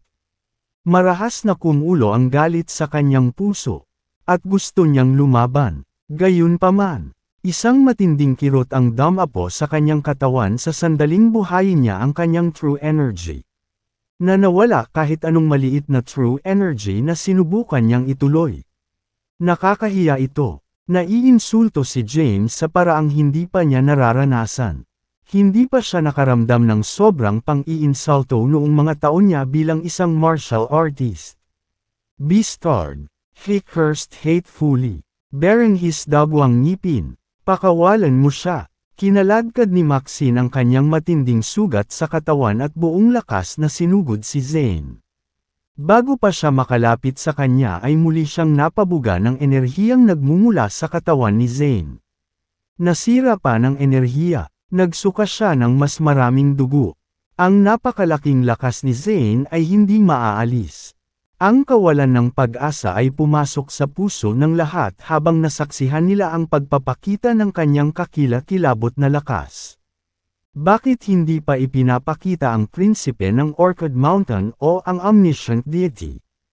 Kung hindi sila darating sa lalong madaling panahon, ang mga martial artist ng Earth ay matatapos. Maraming tao ang nagsimulang manalangin sa kanilang mga puso para sa mga powerhouse tulad ng Prince of Orchid Mountain at ang omniscient deity na nagpapakita sa lalong madaling panahon at talunin ang outsiders. Nakapin sa ilalim ng paa ni Zane. Hindi nakagalaw ni James kahit 1 pulgada. Persigido ka naman diba? Nagdilim ang mukha ni Zane. At sinabi niya, gusto kong makita kung hanggang kailan ka magtatagal. Itinaas niya ang paa niya at ibinaba iyon sa ankle ni James bigla. Basag. Umalangaw-ngaw ang nakakakilabot na tunog ng mga buto. Arg! Napasigaw si James sa sakit. At nagsimulang mag-umbok ang mga eyeballs niya dahil sa matinding paghihirap. Ngayon, sabihin mo sa akin, anong uri ng pamamaraan ng paglilinaw ang iyong ginagawa? Tanong ulit ni Zane. Gayunpaman, tumanggi si James na magsalita ng isa pang salita matapos ilabas ang kanyang paghihirap na pag-iyak. Muling itinaas ni Zane ang paa at paulit-ulit na tinapakan ang inutil na katawan ni James. Hindi nagtagal ay nawala ng silbi ang mga paa ni James. At halos mawala na siya ng malay sa sobrang sakit. Namutla ang grupo ng mga martial artists sa malapit. Tinakpan ni Cynthia ang kanyang bibig gamit ang kanyang kamay upang pigilan ang kanyang sarili na mapasigaw habang walang tigil ang pag-agos ng luha mula sa kanyang mga mata. Sa kabila ng kanyang pagnanais na iligtas si James, mahina siya. At ang pag-alis ay katumbas ng paglakad sa kanyang sariling libingan. Natatakot, hinanap ni Tiara ang paligid para hanapin si Maxine. Gusto niyang hilingin kay Maxine na gumawa ng plano. Gayunpaman, nagtamo si Maxine ng maraming malalang pinsala matapos siyang itapon pabalik ng magkasunod na ilang beses. Si Thomas at ang dalawang powerhouses mula sa Japira ay nakamasid lamang kay James na pinahihirapan ng mabangis na mga ekspresyon. Bagamat gusto nilang tumulong, nakapasok pa lamang sila sa ika-9 na ranggo sa tulong ng mga panlabas na sangkap at masyadong mahina para gumawa ng anuman. Isang pag-atake lamang mula kay Conrad ay sapat na upang patayin sila. Kabanata 1954. Si Zane ay mas malakas kaysa kay Conrad. Lumampas sa inaasahan ni Zane ang pain tolerance ni James. Kapuri-puri ang iyong determinasyon. Brat, minamaliit kita. Ngayon nga pala dapat ang kasal mo diba? Balita ko may balak kang pakasalan ng 3 babae ng sabay-sabay. Gusto kong makita kung hanggang kailan ka magtatagal. Isang malabong ngiti ang sumilay sa mukha ni Zane. Ikinumpas niya ang kanyang kamay. At si Maxine, na nabangga sa di kalayuan, ay binuhat ng puwersa at ibinagsak sa tabi ni James. Hinugot ni Zane ang kanyang espada. Isang masakit na ngiti ang nabuo sa kanyang mukha nang idiniin niya ang kanyang mahaba at matalim na espada sa leeg ni Maxine. Pitong magtaka kung ang puso mo ay magdurusa kung papatayin ko siya. Bakit ka naman mag-abala sa kalokohan? Patayin mo na lang ako. Namutla ang mukha ni Maxine. Hindi siya natatakot sa kamatayan. Sa katunayan, natutuwa siyang mamatay kasama si James. Nagpumiglas si Maxine na gumapang papunta kay James at inabot niya para hawakan ang kamay ni James. Ang mga paa ni James ay may kapansanan at puno ng dugo. Dugo ang mga kamay ni Maxine habang hawak nito ang kamay niya. James! Napasigaw siya sa sakit at niyakap si James. Casual na ikinaway ni Zane ang kanyang kamay at pilit silang pinaghiwalay. Hinawakan niya ang kanyang espada at naglakad papunta kay Maxine. Ang kanyang matalas na talam ay dumaikit sa maputlang mukha ni Maxine at ipinasa niya ang kanyang espada sa kabuuan nito. Ang espada ay dumaikit sa kanyang balat at nag-iwan ng malagim na sugat sa kanyang mukha. Napasigaw si Maxine sa sakit. Halos mawala ng malay si James ng mga sandaling iyon. Ngunit nabawi ang kanyang atensyon sa paghihirap na sigaw ni Maxine. Sinubukan ni James na bumangon. Ngunit nakaramdam ng panghihina ang buo niyang katawan. Halos wala na siyang lakas para imulat ang kanyang mga mata. Ayos ka lang ba, Maxine? Mahinang sambit niya. Gumagawa ng tunog na siya lang ang nakakarinig. Mayroon kang kahanga-hangang pagtitiis upang manatiling gising. Boses ni Zane ang nanggaling sa itaas niya. Huminga ng malalim si James at ganap na na-activate ang Novnary Golden Body CD. Ang Novnary Golden Body CD ay isang supernatural power na maaaring magsagawa ng pangangatawan ng isang tao. Ang katawan ay maaaring ayusin ang sarili mula sa pinsala at kahit na ibalik ang tubig sa panahon ng labanan. Inilapat ni James ang lahat ng kanyang lakas at pinilit ang kanyang sarili na umupo sa isang lotus na posisyon. Wala nang silbi ang kanyang mga paa. Wala siyang maramdaman kahit anong sensasyon sa ibaba ng kanyang hita dahil namamanhid ito sa sakit. Gayunpaman, pinilit pa rin niyang umupo. Napatingin siya kay Maxine na nakahandusay sa lupa. Puno ng dugo ang mukha. Pagkatapos, tumingin siya sa patay na martial artist na pinatay ni Conrad ang katawan. Huminga ng malalim si James. Pagkatapos, mahina niyang itinaas ang kanyang ulo. Tumingin kay Zane, at inipon ang lahat ng kanyang lakas para sabihin, "Kung gusto mo ang aking pamamaraan ng paglilinang, kailangan mong hayaan ang lahat ng naririto na umalis ng ligtas. Ibibigay ko ito sa iyo pagkatapos mong hayaan silang makatakas ng hindi nasaktan." Pagkarinig nito, napatingin si Zane sa mga martial artist na nasa harapan niya at walang emosyong sinabi, "Mawala." Tumayo ang mga martial artist at nagsitakbuhan. Hindi man lang sila nag-alis ng tingin kay James, na nagligtas sa kanilang buhay. James, hindi umalis sina Cynthia at Tiara. Lumapit sila at walang magawang tumingin sa putol-putol na katawan ni James na nakatayo sa bingit ng kamatayan. Tumingin si James sa kanila at mahinang sinabi, "Kunin mo na si Maxine at umalis ka na." Sa sandaling iyon, bumangon si Maxine mula sa lupa. Puno ng dugo ang mukha niya. Maluha-luha siyang tumingin kay James at sinabing, "James, pasensya na." Mahinang umiling si James. Senyales na tumigil na siya sa pagsasalita. Si Winnie ay nasa, "Tama na yan. Kunin mo siya at umalis ka na." Utos ulit ni James. "Ikaw, James?" Tanong ni Cynthia. Mahinang sagot ni James, "Alam ko ang ginagawa ko." Umalis ang dalawa kasama ang sugatang si Maxine. Ipinikit ni James ang kanyang mga mata at isinaaktibo ang Novnary Golden Body CD na nakatuon sa paggamot sa kanyang mga sugat. Kabanata 1955, ibibigay mo ba sa akin ang paraan ng paglilinaw ngayong pinalaya ko na ang lahat? Banta sa kanya ni Zane sa mahinang boses. Mas mabuting huwag mo nang subukang hilahin ako ng mabilis. Kaya ko silang bitawan. Pero, maaari ring ibalik sila dito ng kasing dali. Kung nangyari iyon, hindi na sila aalis ng buhay sa susunod na pagkakataon. Binuksan ni James ang kanyang mga mata at tumingin kay Zane. Mahinahong sinabi, "Nagdusa ako ng malubhang pinsala at maaaring mamatay anumang oras sa lalong madaling panahon.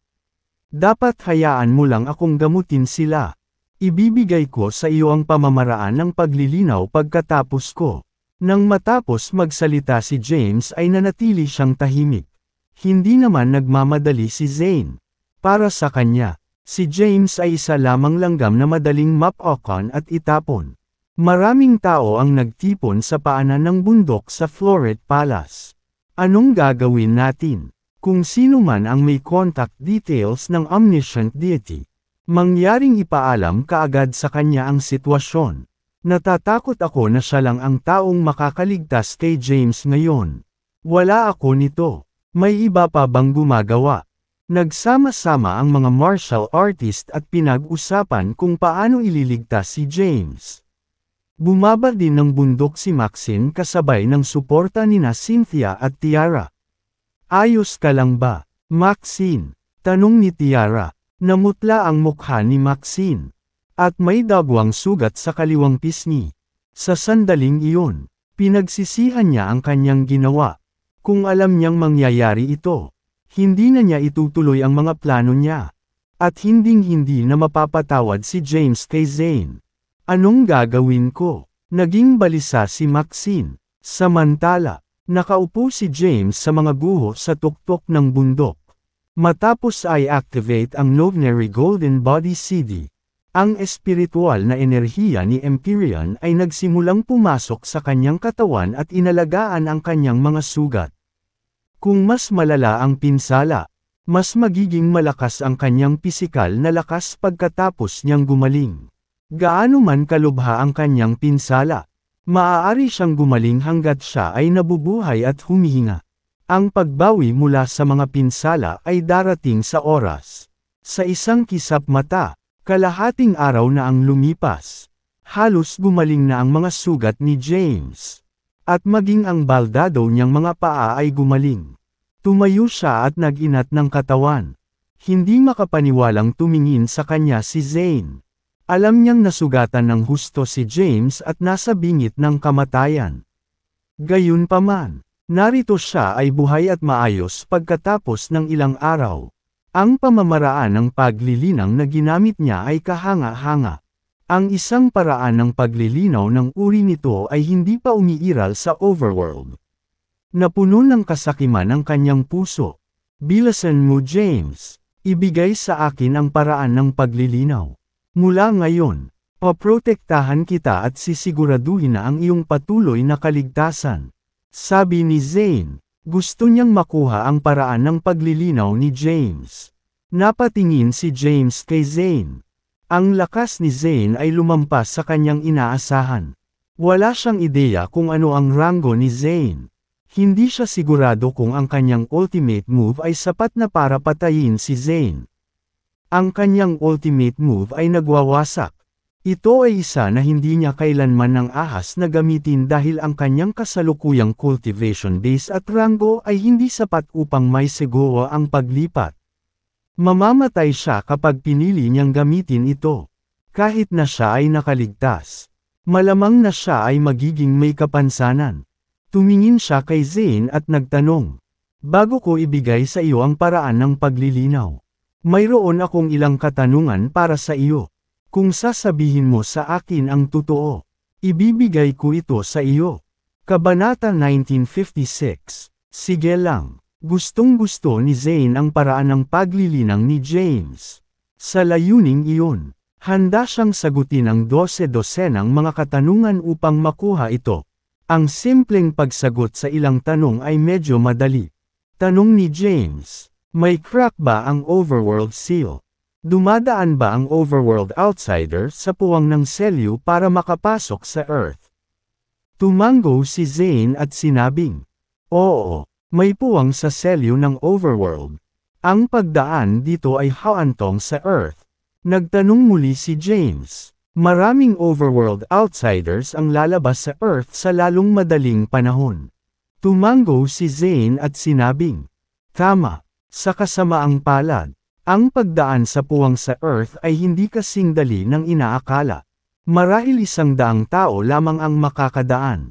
Samantalang ang iba ay mamamatay sa proseso. Nakahinga ng maluwag si James. Pagkatapos, siya ay nagtanong muli, ano ang iyong cultivation na rango? Matapat na sagot ni Zane. Ako ay nasa supernatural consummation at isang hakbang na lang ang layo para maging isang Herculean. Nang marinig iyon ni James, nagulat siya. Wala siyang ideya kung ano ang pakiramdam ng pagiging isang supernatural. Ni hindi niya naunawaan ang konsepto ng supernatural na katuparan. Ang tanging bagay na tiyak niya ay ang taong nakatayo sa kanyang harapan ay malayo sa isang pushover. Nang makita ang nalilitong ekspresyon ni James, ngumiti si Zane at sinabing, "Matagal nang nawala ang kaalaman sa paglilinang sa Earth. Malamang nawala kang kaalaman sa mga ranggo sa itaas ng supernatural. Ipapaliwanag ko ito ng maikli, para magkaroon ka ng malabong pag-unawa dito." Tumingin si James kay Zane at hinihintay ang sagot niya. Paliwanag ni Zane, yung mga nakapasok lang sa ika-9 na ranggo ang tinatawag na cultivators. Ang ika-9 na ranggo ay ang tunay na simula ng paglilinang. May 3 kadena sa ika-9 na ranggo na dapat palayain bago maging isang supernatural. Kung tungkol sa supernatural rank, mayroon ding 9 na inner gates.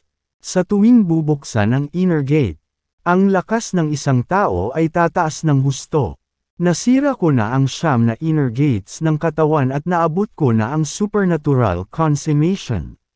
Ibig sabihin isang hakbang na lang ako para maging isang Herculean. Ipinagmamalaki ni Zane ang kanyang ranggo. Sa buong overworld, ang aking lakas ay nasa itaas sa mga nasa aking henerasyon. Kahit na ang ilan sa mas nakatatanda, mas makaranasang mga alagad ay hindi kapantay para sa akin. Nakaramdam si James ng lamig sa kanyang gulugod. Hindi niya inaasahan na ganoon kalakas si Zane. Ang Supernatural's 9 inner gates. Ang supernatural consummation. Si Zane ay napakalakas at higit pa kay James sa mga tuntunin ng ranggo. Maaari ko bang patayin siya kung nag-cast ako ng Cosmic Destruction? Hindi nakapagdesisyon si James. Ang Cosmic Destruction ay isang mapangwasak na supernatural power, na kabilang sa iba pang makapangyarihang martial art technique na natutunan niya mula sa isla. Sa lakas niya ngayon, hindi niya ito mailabas. Ang pagpipilit sa kanyang sarili na gawin ito ay magiging sanhi ng pagkapunit ng kanyang katawan. Sa sandaling iyon, nag-alinlangan si James. Si Tyrus ay naging isang supernatural kamakailan lamang. Kahit na nakakuha siya ng ilang purple na prutas at nakalaya mula sa 2 kadena sa nakalipas na 6 na buwan. Mas mababa pa rin siya kay Zane. Sa kabilang banda, ang omniscient deity ay nababalot ng misteryo. Hindi ko alam ang kanyang cultivation rank. Kaya hindi ko maipaubaya sa kanya ang kapalaran ng sangkatauhan.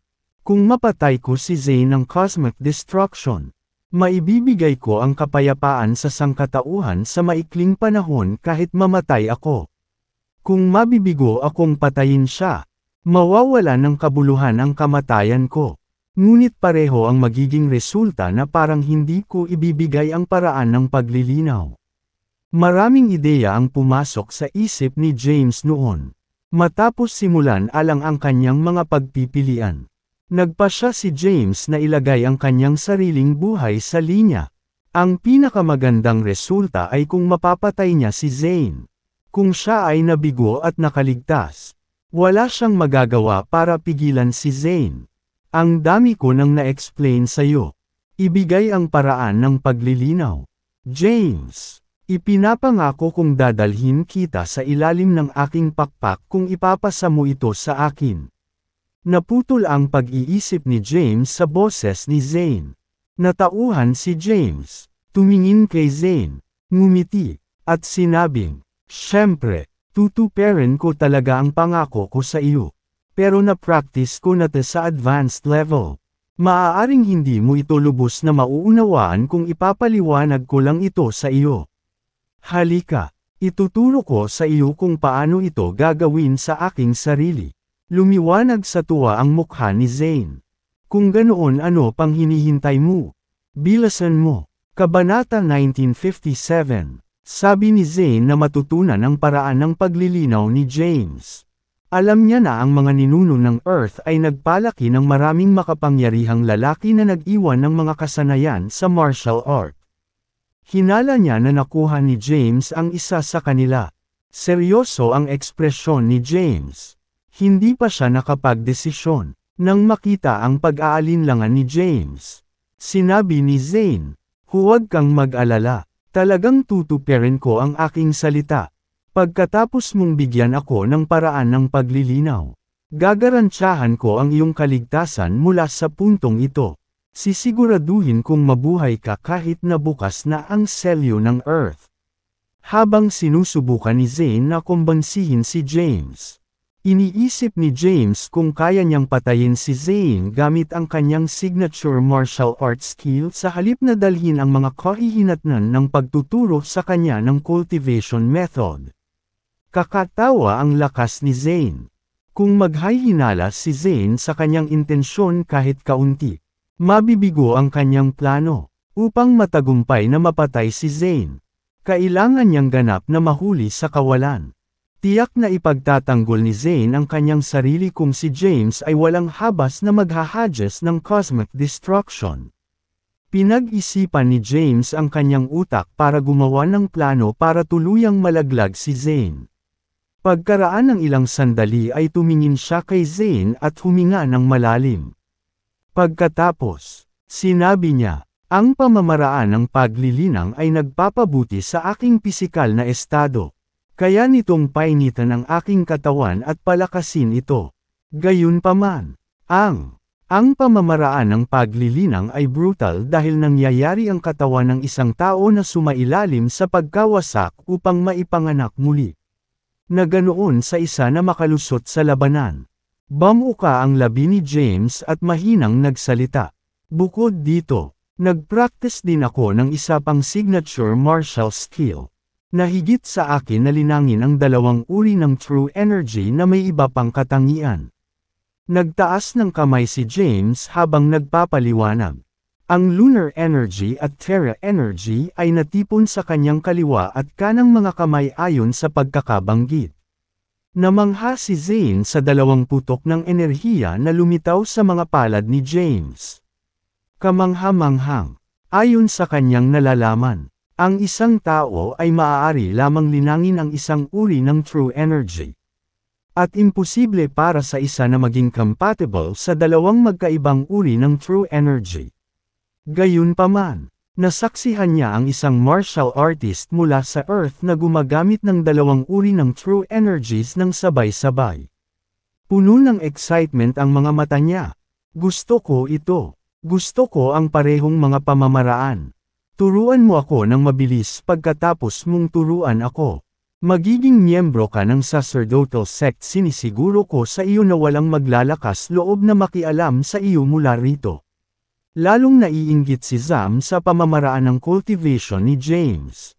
Bahagyang tumango si James at sinabing, "Sige, ipapakita ko sa iyo ang unang signature martial arts skill na nakuha ni Eve. Dapat bantayan mong mabuti." Ipinikit ni Zane ang kanyang mga mata at matamang tumingin. Itinaas ni James ang kanyang kamay. At dalawang true energies na magkaibang aspeto ang nagkatotoo. Ang dalawang true energies ay naging malapit sa isa't isa at unti-unting nagsama. Beats. Ang pagsasama ng true energies ay nagpapalabas ng kaluskos na tunog. Sa sandaling nag-fuse sila, nagsimulang mag-transvapor ang enerhiya. Nagpalit-palit sina Terra at Luna. Pinagsanib ang langit at lupa. At nagkonsentrar sina Yin at Yang para bumuo ng walang katulad na kapangyarihan. Ang tunay na enerhiya sa katawan ni James ay patuloy na sinisipsip at agad na naubos. Pagkatapos ng pagsasanib, ang lakas ng enerhiya ay napakapangit. Maging si James, ang caster, ay halos hindi ito makontrol. Nagkaroon ng mga hiwa sa kanyang katawan. At umagos ang dugo mula sa mga iyon. Ang lakas ng enerhiya. Napatitig si Zane sa puro true energy na nagsanib sa mga palad ni James. Ang kapangyarihang nagmumula sa true energy ball ay nagpaparinig sa kanya sa hindi makapaniwala. Si James ay hindi isang supernatural. Ngunit maaari niyang ipatawag ang gayong napakalaking kapangyarihan.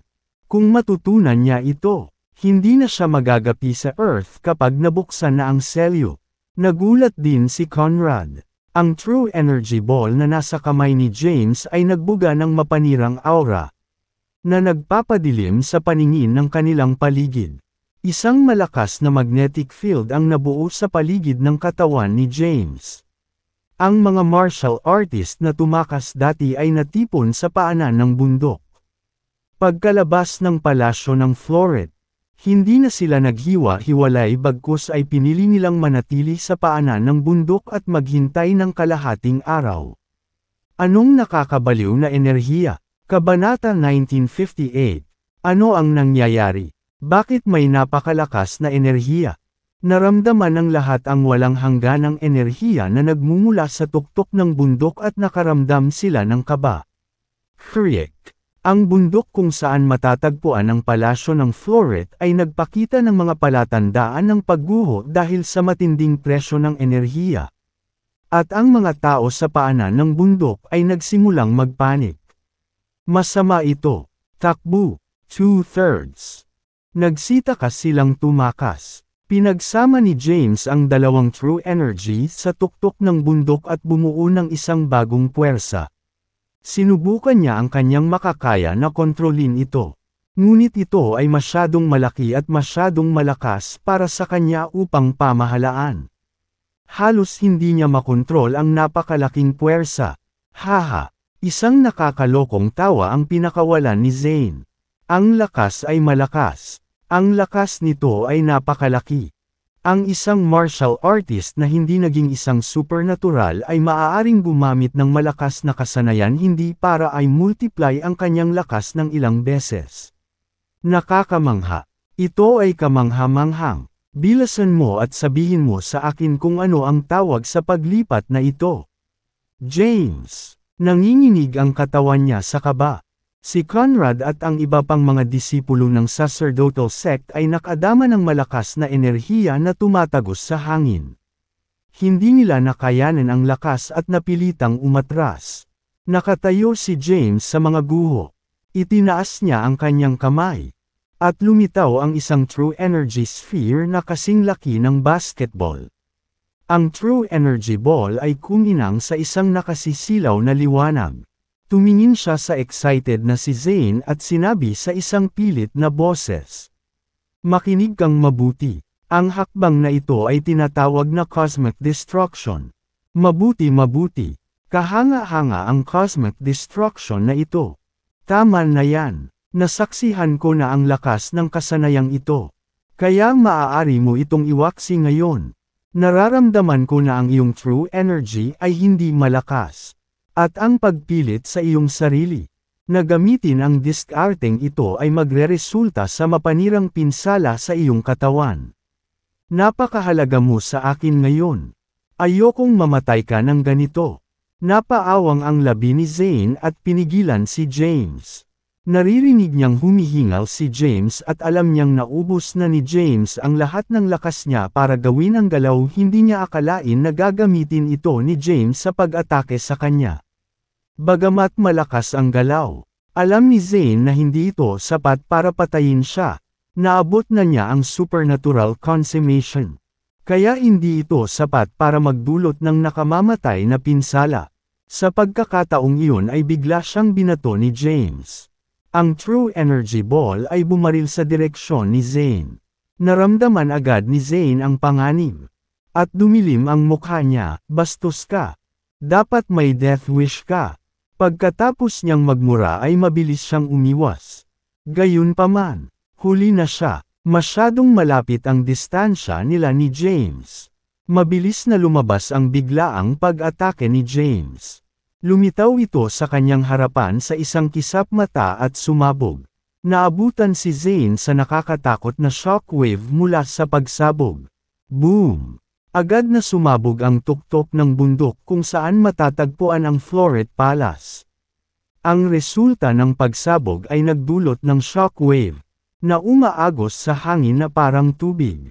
Sinira ng shockwave ang lahat ng nasa daan nito. Marami sa mga nasa paanan ng bundok ay mabilis na tumakas. Bagaman naramdaman nila ang panganib ng maaga at tumakas. Ang mapanirang kapangyarihan ng shockwave ay napakalaki. At ang pagsabog ay nagdulot ng malawakang pagkawasak. Ang ilang mga tao na nahuli sa shockwave ng pagsabog ay agad na disintegrated. Ilang sandali pagkatapos ng pagsabog, sa wakas ay nagsimulang tumira ang alikabok sa paligid. Huminto ang isang grupo ng mga martial artists sa isang bundok na malayo sa Floret Palace. Gulat na napatingin sila sa bumagsak na bundok sa di kalayuan. Anong mapanirang enerhiya?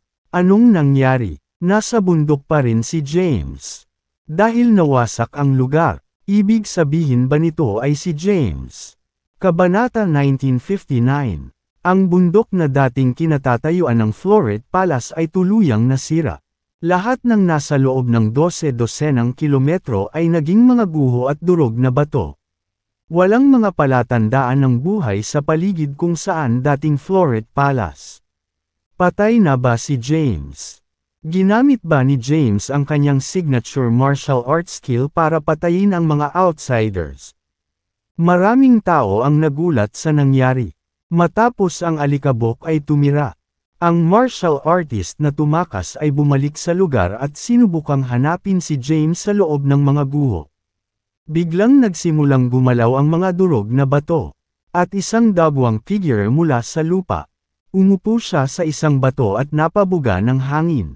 Halos patayin ako ng maldita na iyon. Galit na galit si Zane. Hindi niya inaasahan na bigla siyang atakihin ni James. Dahil halos walang punto ang pag-atake. Hindi siya handa. Kahit malakas siya, muntik na siyang mamatay sa sobrang lapit. Nang mga sandaling iyon, napuno siya ng dugo at mukhang sobrang gulanit. Inilibot niya ang tingin sa paligid. Nawasak ang lahat. Si Conrad at ang isa pang disipulo ng sacerdotal sect ay nawala ng walang bakas. Pinaikit niya ang kanyang mga mata. Nang mga sandaling iyon, may mga martial artist na lumapit sa kanya. Nang makitang bumangon si Zane mula sa mga guho, nag-react sila sa gulat at nagsimula silang umatras ng may takot. Mamatay. Nagdilim ang ekspresyon ni Zane. Ikinumpas niya ang kanyang kamay. At malakas na puwersa ang bumalot sa lugar. Ang mga martial artist na lumapit sa kanya ay iginuhit sa kanyang harapan at bumagsak sa lupa. Gayunpaman, ang pagsusumikap ay nagpulala sa mga pinsala sa kanyang katawan. At paulit-ulit siyang umubo ng dugo. Walang pag-aalinlangan bumangon si Maxine sa lupa at pinandilatan si Zane. Sumisigaw, "Nasaan si James, nasaan si B?" Ngumisi si Zane. Hindi ko alam kung patay o buhay ang B***star na iyon. Nagulat ako sa pag-atake niya. Dahil nagawa pa nitong masaktan ako. Sigurado akong nagpen siya kasabay ng pagsabog. Ang mga kilo ni James ay labis siyang nasisiraan ng loob. Pakiramdam niya ay sayang ang pagkamatay ni James bago ibigay ang mga cultivation technique na tinanong ni Nine. Hearn para sa pag-iisip ng mga ito, nakaramdam si Zane ng fracas. Bigla niyang itinaas ang kanyang kamay, at isang malakas na puwersa ang lumitaw sa kanyang palad. Sa sandaling kumilos siya, naapektuhan ang mga sugat sa kanyang katawan. At ang true energy na naipon niya ay nawala. Hindi niya maiwasang madapa ng ilang hakbang paatros. Nang makitang nasugatan si Zane, naisip ng ilang martial artist na gumawa ng desperadong pagsisikap na lumaban. Tumingin si Thomas kay Tobias at Luke Jan na nakatayo sa tabi niya. At binigyan sila ng banayad na senyales. Sabay na tumango ang dalawa. Sa pagkakataong iyon, biglang nag-atake ang tatlo kay Zane. Gusto mo talagang mamatay. Galit na galit si Zane at gustong lumaban. Gayunpaman, ang kanyang mga pinsala ay masyadong masakit. At hindi niya mapakilos ang kanyang true energy. Ang kanyang kasalukuyang lakas ay wala pang 100 sa kanyang pinakamataas.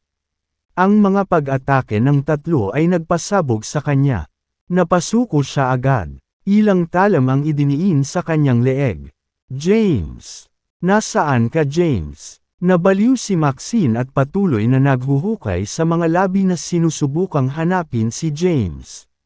Sa kasamaang palad, Hindi sumagot si James. Kahit anong sigaw niya, natahimik ang ibang martial artist. Alam nilang isinakripisyo ni James ang sarili sa laban. Kung ganoon kalubha ang pinsala ni Zayn.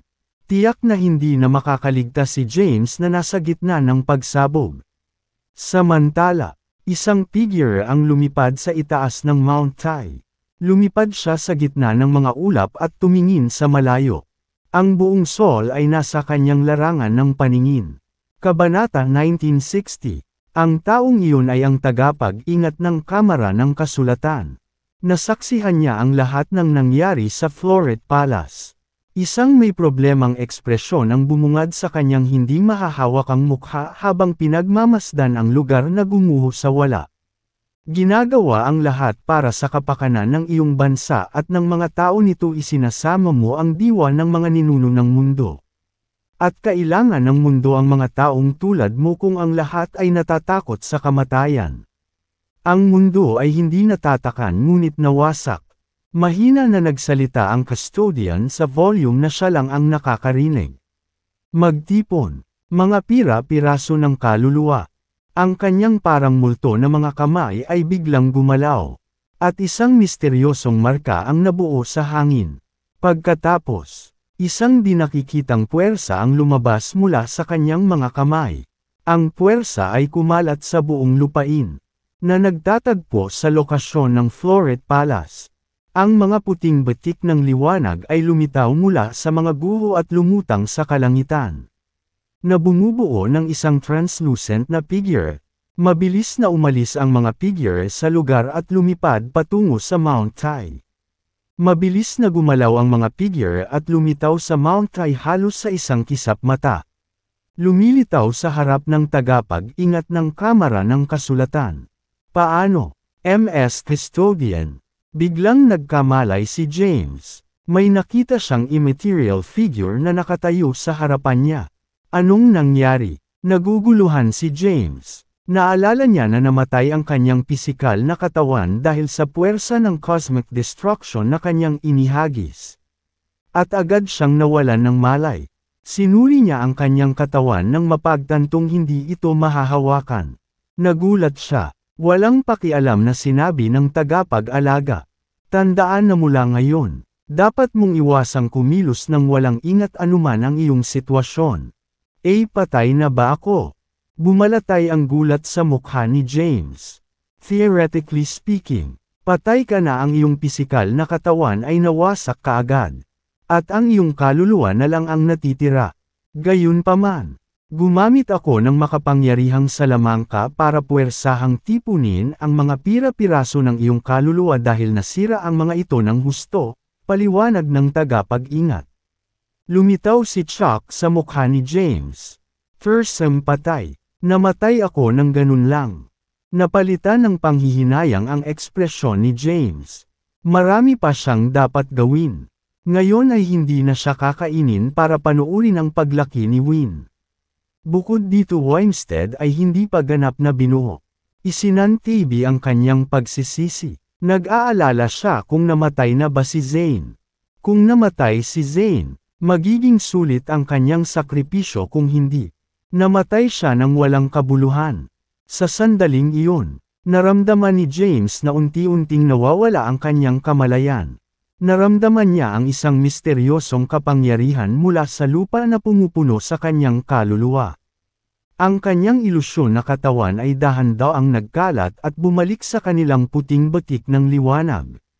Iniunat ng custodian ang map-outline niyang mga kamay at marahang hinawakan ang lugar kung saan naglaho ang kaluluwa ni James.